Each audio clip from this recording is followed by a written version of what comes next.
दोस्तों, आपने बहुत सारे जीवों की आवाजें सुनी होंगी। आपने अलग अलग लोगों की आवाजें सुनी होंगी। आपका हो सकता है कोई फेवरेट सिंगर भी हो जिसकी आवाज आपको बहुत पसंद हो। लेकिन आज हम आपको ब्रह्मांड की कुछ ऐसी आवाजें सुनाने वाले हैं जिसे सुनकर आप वाकई हैरान हो जाएंगे। दोस्तों, हमारा ये ब्रह्मांड इतना विशाल है कि इसे हम आने वाले सालों में भी नहीं समझ पाएंगे, लेकिन फिर भी इसे समझने के लिए अब तक अनगिनत अंतरिक्ष यानों को अंतरिक्ष में भेजा जा चुका है। अब तक न जाने कितने अलग अलग तरह के मिशन ब्रह्मांड में भेजे गए हैं जिन्होंने हमें इसके बारे में जानकारी भी दी है, और शायद इसी वजह से हम ब्रह्मांड को और ज्यादा जानने के लिए इतना उत्सुक रहते हैं। अब वॉयेजर को देख लीजिए, जो ब्रह्मांड में सबसे ज्यादा दूरी पर खोजबीन कर रहा है। आज हम सौरमंडल के सभी ग्रहों के बारे में अगर जानते हैं तो इसके पीछे भी इन्हीं मिशंस का हाथ है। लेकिन क्या आप जानते हैं अंतरिक्ष में भेजे गए इन यानों की आवाज कैसी है? अब आप कहेंगे कि ब्रह्मांड में तो आवाज ट्रेवल ही नहीं करती, क्योंकि वहां पर तो कोई भी आवाज को ट्रेवल करने का मीडियम ही नहीं है। फिर ये कैसे मुमकिन है? लेकिन दोस्तों, अंतरिक्ष यान वहां से साउंड वेव के फॉर्मेट में आवाज को भेजते हैं, जिसे वैज्ञानिक इसे ऑडियो में कन्वर्ट करते हैं। इसके बाद ही उस ग्रह की आवाज हमें सुनाई देती है। यह आवाज सुनने में काफी डरावनी लगती है और कभी कभी काफी अच्छी भी लगती है। तो आइए आज आपको सुनाते हैं सौरमंडल में मौजूद सभी ग्रहों की असली आवाजें। सबसे पहले हम अंतरिक्ष की ओर बढ़ने वाले हैं और ब्रह्मांड की आवाज से शुरुआत करते हैं। दोस्तों, हम इंसानों ने स्पेस एक्सप्लोरेशन में काफी तरक्की कर ली है। हमने न सिर्फ सौरमंडल में मौजूद ग्रहों की आवाज का पता लगाया है, बल्कि इसके साथ ही यूनिवर्स की शुरुआत में उत्पन्न हुई आवाज का भी पता लगाया है। वैज्ञानिकों ने 13.8 बिलियन साल पुरानी रेडिएशंस को कंप्यूटर सिमुलेशन की मदद से साउंड वेव में बदलकर यूनिवर्स के शुरुआती दौर की आवाज को भी जानने की कोशिश की है। हालांकि हमें इसमें पूरी तरह से कामयाबी तो नहीं मिल सकी, लेकिन अब तक हम बिग बैंग के 4 लाख साल बाद की रियल आवाज को सुन पाने में सफल रहे हैं। जब हम कॉस्मोस की शुरुआती मिलियन ईयर्स की आवाज को 20 सेकंड में कंप्रेस करते हैं तो हमें संगीत की जगह पहले कम गड़गड़ाहट फिर बाहरी आवाज सुनने को मिलती है, जो कि ब्रह्मांड के पहले तारे के निर्माण की आवाज को दर्शाती है। Venus sound. पृथ्वी की बहन कही जाने वाली वीनस हमारे सौरमंडल का दूसरा ऐसा ग्रह है जहां के वातावरण में कार्बन डाइऑक्साइड की मोटी परत मौजूद है। इसी वजह से वीनस की आवाज की पिच काफी गहरी हो जाती है। वोकल कॉर्ड्स काफी धीरे वाइब्रेट होती है। हालांकि इस ग्रह पर साउंड की स्पीड पृथ्वी की तुलना में बहुत तेज होती है। ऐसे में जब हम वीनस से आने वाली साउंड वेव्स की बात करते हैं तो हमें एक ऐसी आवाज सुनने को मिलती है क्योंकि वीनस पर बिजली कड़कती है, इसलिए हमें वीनस की आवाज में लाइटनिंग की आवाज भी सुनने को मिलती है। Neptune sound. अब सुनते हैं नेपच्यून ग्रह की आवाज। वैसे दोस्तों, नेपच्यून भी आवाज के मामले में यूरेनस जैसा ही है।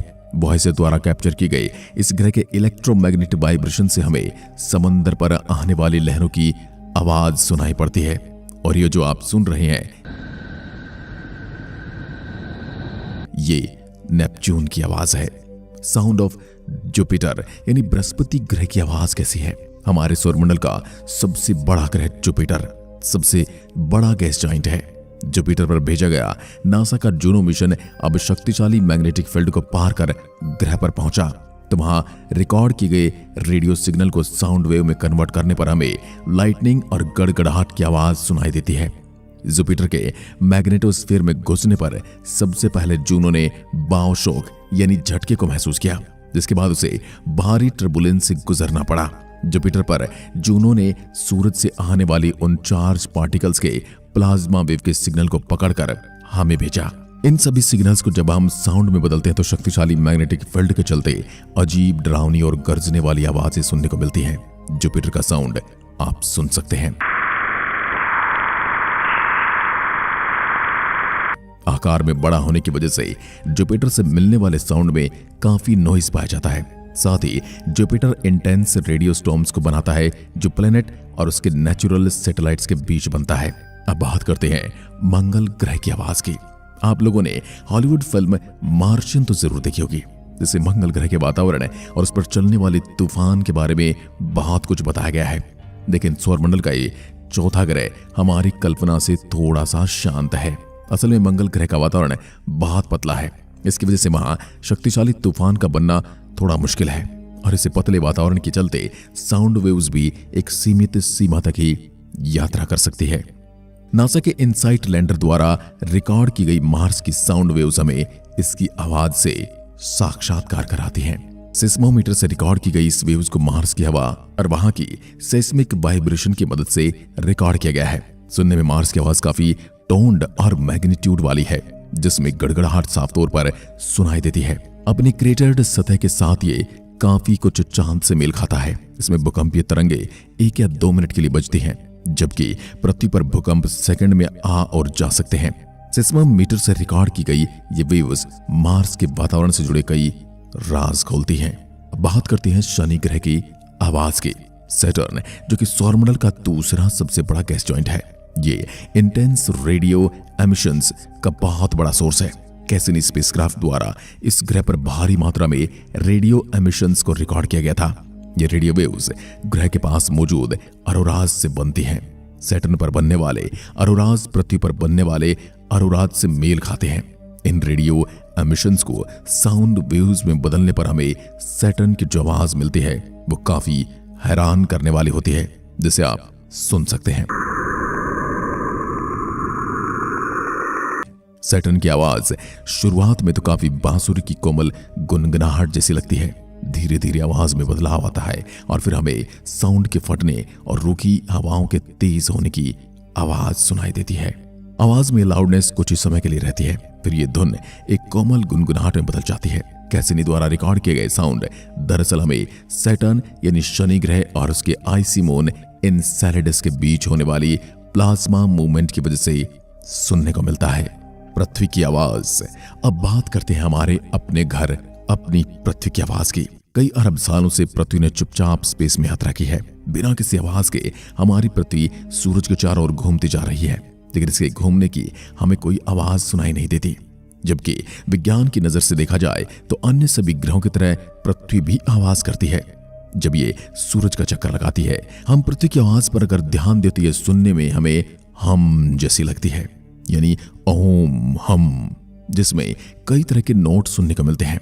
वैज्ञानिक पृथ्वी की इस आवाज को अर्थ हम कहकर बुलाते हैं।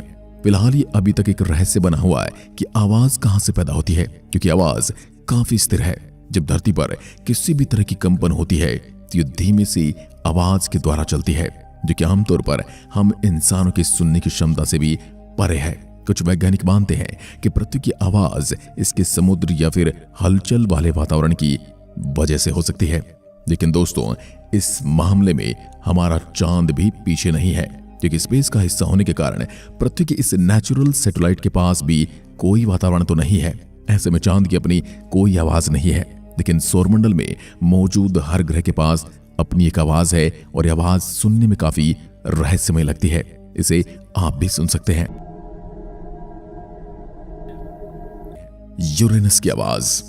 अन्य ग्रहों की तरह यूरेनस से भी हमें इलेक्ट्रोमैग्नेटिक सिग्नल सुनने को मिलते हैं, जिनको सबसे पहले वॉयजर ने कैप्चर किया था। इंटरस्टेलर स्पेस की ओर जाते हुए जब दोनों वॉयजर ट्विन सौरमंडल के बाहरी हिस्से से गुजरे तो उन्होंने यूरेनस और नेपच्यून से आने वाले इलेक्ट्रोमैग्नेटिक वाइब्रेशन को कैप्चर किया। नासा ने वॉयजर से मिले डेटा को जब साउंड वेव्स में कन्वर्ट किया तो हमें यूरेनस से आने वाली आवाज का पता लगा। 13 रिंग्स यानी 13 छल्लों और उसके बहुत सारे स्पेस डेब्रिस से घिरे होने के कारण यूरेनस की आवाज सुनने में हमें गूंजती हुई सुनाई देती है। ये गैस जाइंट होने की वजह से ग्रह से आने वाली आवाज खाली वैक्यूम की है, जो अभी आप सुन पा रहे हैं। मरकरी यानी बुध ग्रह की आवाज कैसी है? बात करेंगे हमारे सौरमंडल के सबसे छोटे और सबसे नजदीकी ग्रह की। दोस्तों, बुध ग्रह जो कि हमारे सूरज के बहुत ही पास है और इस वजह से यहाँ गर्मी भी बहुत अधिक है। अंतरिक्ष की तरह यहाँ भी वातावरण नहीं है, जिस वजह से यह आवाज ट्रेवल नहीं करती। लेकिन अगर आप इस ग्रह की सतह पर अपने कान लगातार बुध की वाइब्रेशन को सुनने की कोशिश करेंगे तो आपको सुनाई भी देगी। इसकी आवाज कुछ ऐसी है।